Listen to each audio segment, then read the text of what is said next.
tell me about your YouTube channel. What made you get started? How's that going on for you? It's going slow, man. Honestly, no excuses. I need to put more content out.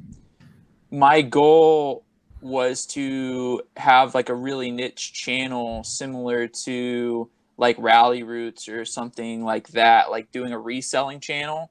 Um, and I got started on eBay around this time last year, like seriously pursuing it. And I've worked for eBay businesses before and have seen the potential income eBay can bring. So I was like, I'm going to do this for myself. Um, and was doing pretty well through the summer. Was spending all my money irresponsibly and got to the point where my sales dropped and I got behind on my eBay bill, got my account suspended temporarily. So now I'm working through that. Like that's just kind of where I'm at. And then my YouTube channel, my goal is to start documenting all of that stuff. And you've kind of inspired me to do that. Like I've got a lot of insecurity surrounding that failure or that feeling of failure.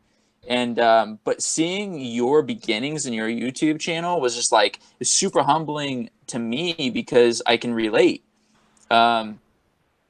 Like not being able to pay my bills at times and like struggling to be a self-sufficient entrepreneur and not wanting to go out and get a job and things like that. So but my YouTube channel is like tiny. I think I have less than 10 subscribers. Like I have no idea what I'm doing in reality, so I'm just kind of getting going on that. But you know what, man? You shouldn't beat up yourself about it because that's how we all started. Right. You're just starting out and you don't know exactly which direction you're gonna go, and just letting you know, welcome to the club, because that's how we all started. And honestly, you're absolutely right. The only thing you could do is just put out content, see what works for you, see what you like doing, and see what gives you results. Right. Exactly. So that's kind of where I'm at with YouTube. I was gonna also start out this interview just by kind of having you introduce yourself and give me a little bit, just like a short introduction about what you're doing, so my potential audience can see who you are and all that. So a little bit about myself. I'm 28. I'm a full-time YouTuber, and my content is all about helping people create little side hustles to bring in some extra income into their streams of revenue. I've done vending machines. I've sold on eBay. I've had a shirt business, and I'm trying so many different things with the purpose of just showing people that there's so many different ways of making some extra money. And that's what my whole channel is all about. Yes, man. Mm-hmm. Your channel is it's so unique because like I don't think there's anybody else, at least not that I've seen, doing exactly what you're doing. Like just highlighting a bunch of different side hustles, and then you actually going out and like trying them yourself and showing the results. And you know what? Actually, I learned that in business, that whatever business you want to start, there's so many people who already started, but you need to find what makes you different. And I figured out that what makes me different is I show the good and the bad. I show transparencies and my personality. I know I show people that, hey, I'm going through a tough time, but I'm not going to let this stop me. And it's all about motivation as well. Yeah, for sure, man. And I respect that like highly, and I think other people do too. The fact that you do show the bad side of entrepreneurship, and some people will seemingly take advantage of that. I think sometimes and maybe put you down for it or whatever. But in reality, you're going to gain so much followership, and I think respect and build your legacy so much greater by doing that. That's just my opinion, but I like it. And you're absolutely right, where there's some people that do try putting me down. But here's the thing. That people are going to talk about you regardless. So the way I go around it is I just don't listen to them. I only, when I read the comments, I just try focusing on the positive ones. The negative ones, either I delete or I just keep scrolling by. But I make sure not to waste my time with negativity. It's good, man. It's good stuff. Mhm. It can be, it's sometimes easier said than done, but I love that, you know, like, okay, so we'll kind of trail off for a second. How do you get into that mindset where you can do that? Is it hard for you to do that, or do you just does that come naturally for you? You know what? It took some time because don't get me wrong, even to this day, I'm scrolling through the comments and there's this one person that really pushed my buttons. And I try hard not to reply back because they're just saying something without knowing the full details. And they're Right. just trying to make me feel bad. And I feel like if I don't respond back, it's going to make me look bad. But I have to remember, ooh, take a deep breath and focus on the positive ones. And one thing I do is when I see a really negative comment, I feel good when I delete that comment.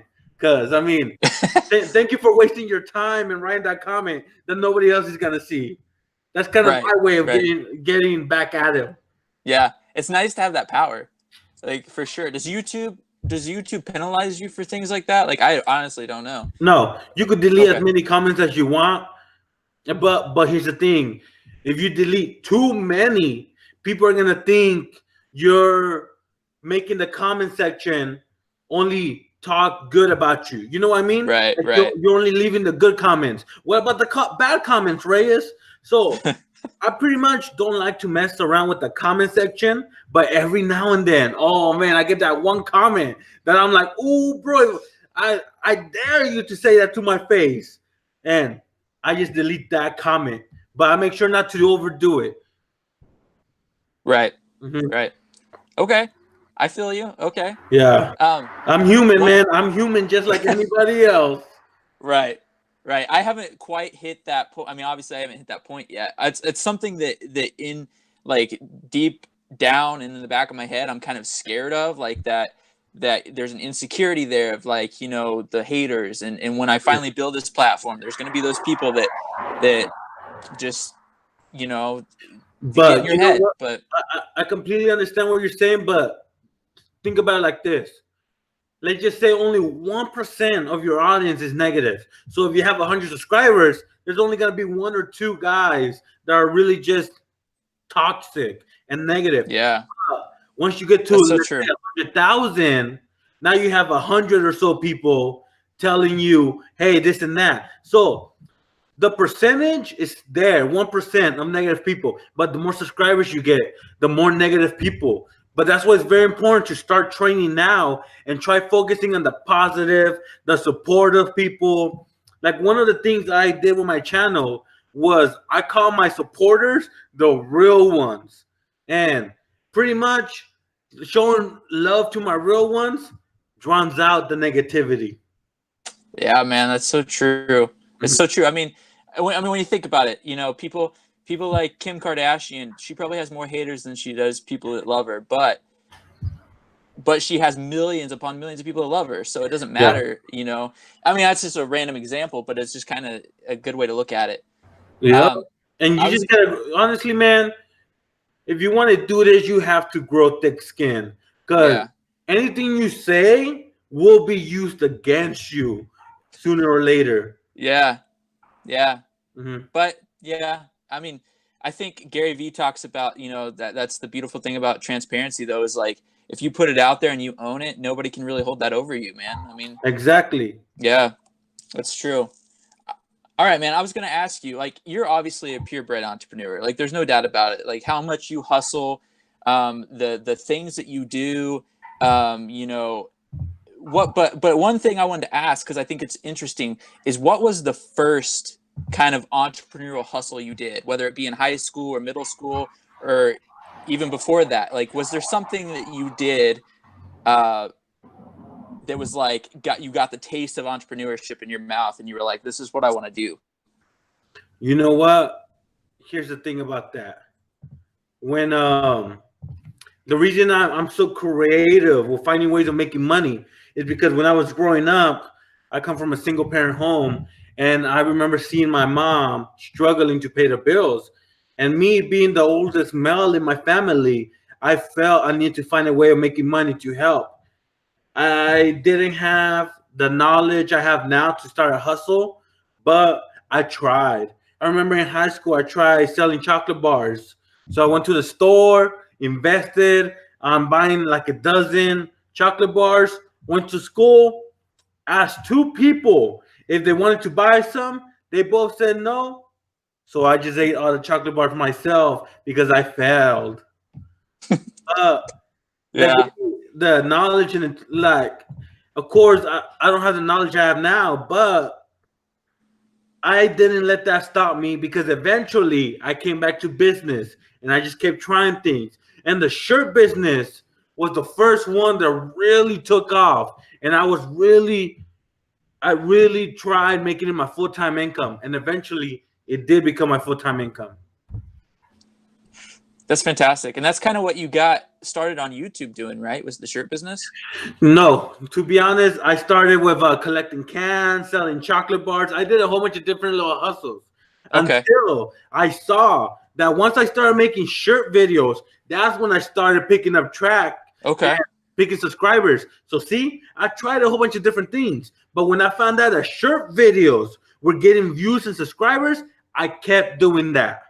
I got you. That's good. That's awesome. I must have not, I don't think I've gone back quite that far, maybe. I think I went back to the point where you moved to California and were living in your car. I don't remember if you had, how many videos you had before that, but that, I think the first video I found of you was the, I think you were counting some change that you got in some of your vending machines. And I saw that on my suggested feed, and I was like, okay, I got to check this out. And then I saw that you were doing some eBay stuff, you know, and I obviously relate to that.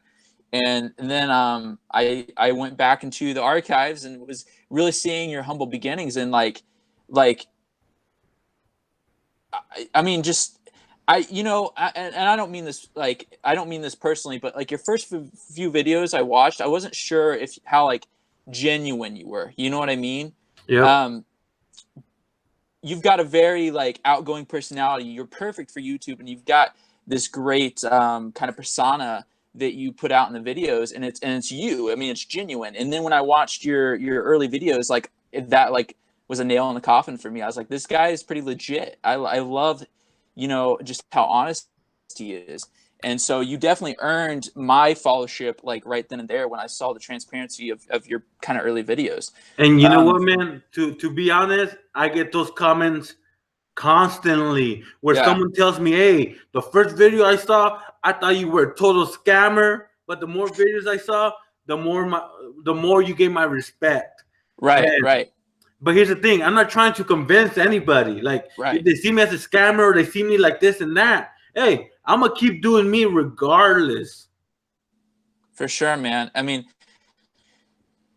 yeah, it's just going back to those early videos, especially the ones where you were living in your car. Like, I don't know, you probably get these questions a lot, but like, what was going through your head in that time period? Like, I mean, obviously you were very motivated and you had a dream and you wanted to make it work, but like, were there days where you wanted to cry or give up? Or, I mean, I know that's a personal question and you don't have to get too far into that if you don't want to. But every day, since the first day, I remember when I told my family I was moving and like the day has came to move, and as I was driving down the freeway, every exit, my heart started pounding, and my mind was telling me, "Hey, just turn around, go home," because I was living with my family. I was living a comfortable life. Why would I go put myself through that? But deep down, I knew there was a foundation for my future, or at least that's what I wanted to build, and every day, I remember being in my car like 2 weeks in. I spent 3 months. 2 weeks in. 3 months? Wow, man. Yeah. 2 weeks in, I talked to my best friend, and pretty much I told him, hey, bro, I'm trying this out, this and that. And he straight up said, yo, just come home. Don't put yourself through that. Because I didn't have money. I didn't have any friends. I was lonely. Every day, I was lonely, believe it or not. Because I wasn't comfortable telling people I was homeless. I tried keeping that to myself, and I just focused on my goals. And yeah, pretty much constantly I felt like quitting, but I just kept telling myself this is gonna work out somehow. I pretty much had to lie to myself. And I knew I was lying to myself. But the more you lie to yourself, the more you believe it. And I just kept Yeah. telling myself, it's going to work out one day. You know, you're doing this and this is the foundation you need to build your future. Sure enough, 3 years later, I built it. Yeah, man. It I took mean, 3 years. It took 3 years. And look, I remember I quit a good job to go pursue my entrepreneurship. And I regretted it. As soon as I started struggling, I regretted leaving that good job. But I just kept going. I was like, you know what? I'm not going to focus on the past. I'm going to focus on the present and look for the future. And that's exactly what I did. I mean, that's really, I mean, really, that is so incredible, dude. Like, you may have been lying to yourself, but eventually it manifested. Like, and you probably didn't know it then, but you're going to be telling that story for years to come, and that story is going to change so many people's lives because of how powerful your will to get through that was. I mean, it's so hard to see in the moment, but hindsight 2020, I mean, I'm sure you believe it was absolutely worth it. Yeah. So And you just have to go for it, to be honest with you. Like, yeah, people need to stop overthinking and then just take action and roll with the punches. That's all you could do. man. Yeah. I mean, it, that's hard for me. I mean, like, that is so difficult. Like, I deal with depression and anxiety pretty bad, but I've got it so cushy. Like like seeing your videos from when you were living in your car, I'm like, man, he's got so much more grit than I would. I would never be able to do that. I wouldn't survive 3 days like that.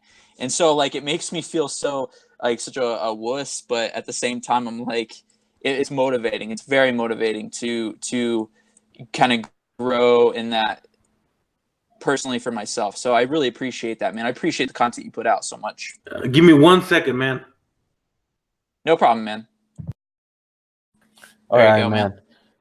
All right, cool. So, out of all your side hustles, bro, which one is kind of your favorite? Like, obviously, like, if one's making more money than another, it's easy to be biased, but like, which one do you really enjoy the most?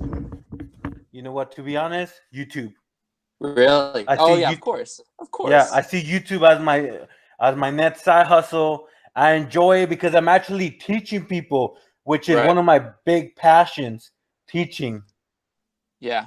And I mean, honestly, like, you deserve the success you've seen, and I think that you're going to continue to grow, and just it's going to blow up for you, man, because you started kind of your videos started kind of going viral what, a couple months ago, is that right, or is that, Yeah. am I off on that? No, Okay. pretty much January. I had 2 viral videos that got over 1 million views, and that brought in a lot of subscribers and views. Yeah. Yeah, when you made your video talking about how much YouTube is paying you, I was like super tuned into that because nobody ever talks about that. Everybody's always so secretive about how much they're making off Google AdSense through their YouTube. And I'm like, that's cool. I want to see that, because I want to see how possible it is to actually make a living on YouTube. And so, but that was definitely good content. And then, you were making videos about your eBay and how it's going. And I was super into that. How is your eBay going currently? Hold on, real quick. You're cutting out a little bit. What'd you say? Okay. I was talking about your eBay. And how is it going currently? You know what? eBay is going really good. I got about Good. 80 listings. I've been selling one thing every day, but I'm honestly gonna make one more eBay video and then I'm cutting it. Gotcha. Are you going to still do eBay, or are you just going to kind of let it fade off?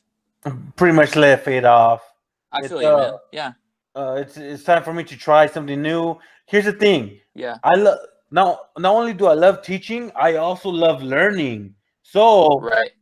eBay, it was a big headache for me, but I decided, you know what? I really want to learn eBay.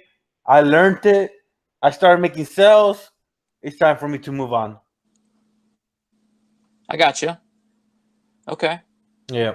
Yeah, I mean, and that plays right into what you're really doing, like where your heart is really at, and that's teaching. I mean, you can't if you're gonna try something new and then show people that you can make money at it. You've taught, and that's great. And the more content you make and the more diverse you make it, the more people are gonna be affected and helped, and that's fantastic. Yep.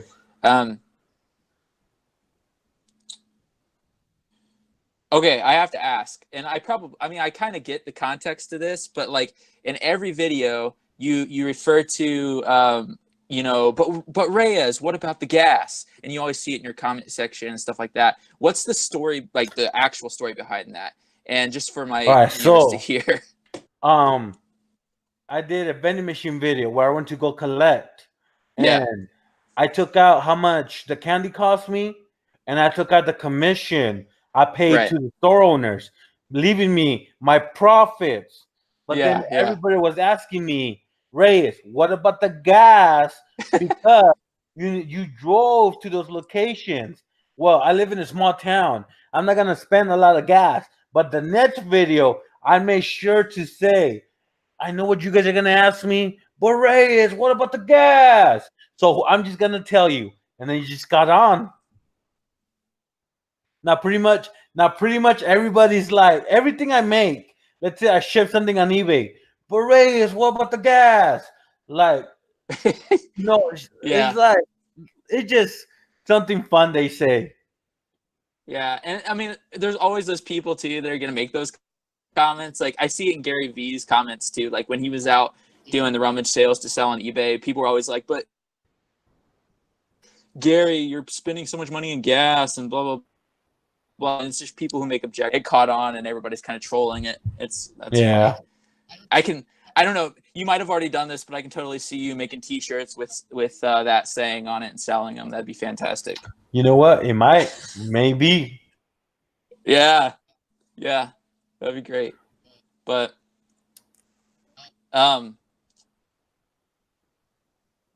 so do you have? You talked about you're only gonna make one more video for eBay, and then you're gonna move on to something else.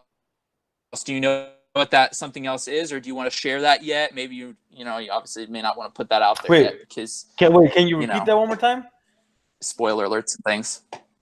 Sure, man. So you talked about you're only going to make one more video for eBay, and then you're going to move on to something else. Do you know what that something else is yet, or pretty much like the next type of series I'm making is the driving hustles, Uber, Lyft. I just got accepted for Postmates today, and I'm gonna start driving this weekend. So there's content right there. I'm trying to get for Uber. I need to pass a background check for Lyft. They need to go check my car. And DoorDash, I wasn't accepted. They don't have it in my town. Grubhub, I'm waiting for him to do a background check and approve my application. So that's the main type of contents. But of course, I'm gonna have little sprinkles of little different hustles in there. Yeah, nice, man. I'm excited to see that. I've thought about venturing into that myself. I'd have to commute to Indianapolis to make any money. I live in a rural town out in Indiana, and I'm about an hour away from Indianapolis. But like, I thought about just getting accepted to something like that and going, spending a whole day and just hustling, delivering for people in Indianapolis and seeing how much I make. Yeah. But I also have a really crappy car, so it's like. Here's another thing, which is what I'm gonna show in the video. For like Uber and Lyft, you need a good car. Meaning, no cracked windows. It has to pass smog. It has to be up to date. It has to be clean. And It just, oh man, like for example, the driving hustles, I'm using my girl's car because my regular car has a cracked windshield. And Right. right then there, that disqualifies you from driving. Wow. Yeah, that's Mhm. crazy. It's crazy. Which, I mean, California's got the strict laws about stuff like that anyway, probably. Yeah. I don't know. Out here in Indiana, nobody cares. Like, everybody drives their cars with no mufflers. My car doesn't have a catalytic converter. I'm pretty sure that's illegal, but I Like, mean, it is what it it's is. what it is. So, yeah. Trying to think where to take this next, man. I mean, I've really enjoyed this interview so far. It's been a huge honor that you even, give me your time to do this interview. I figured I might as well reach out to you when I saw your Instagram post about doing an interview. I didn't think you would follow up, so I'm super stoked that you did. You know what, man? This Um, year, I just not only do I love teaching, and not only do I love learning, I love helping other people. And I know an interview isn't much, but I know people, it could help. You know, like for example, now you have experience on how to do an interview. Now you could say, "Hey, I interview Reyes the Entrepreneur. There's some content for you." And when you post yeah, this video up on your YouTube, make sure to send me a screenshot so I could advertise on my social medias. sure, man. I appreciate that. I'll definitely do that. So I mean, really, I think that the content we've made so far is great. I'm pretty content with what we've talked about. Um, I don't have anything more on my agenda to really Sounds good, ask or man. That's go cool with over. me. I could sit and talk to you all day, I'm sure, because I just love this sort of thing. Um, Mm. but I mean, is there anything you want to kind of wrap up with as far as just like putting out there? And if not, that's cool. No, yeah, of course. Hey, you guys, if anybody out there likes how to start businesses by watching me actually go through the struggle, you guys see me suffer, so you could get that free 99 knowledge.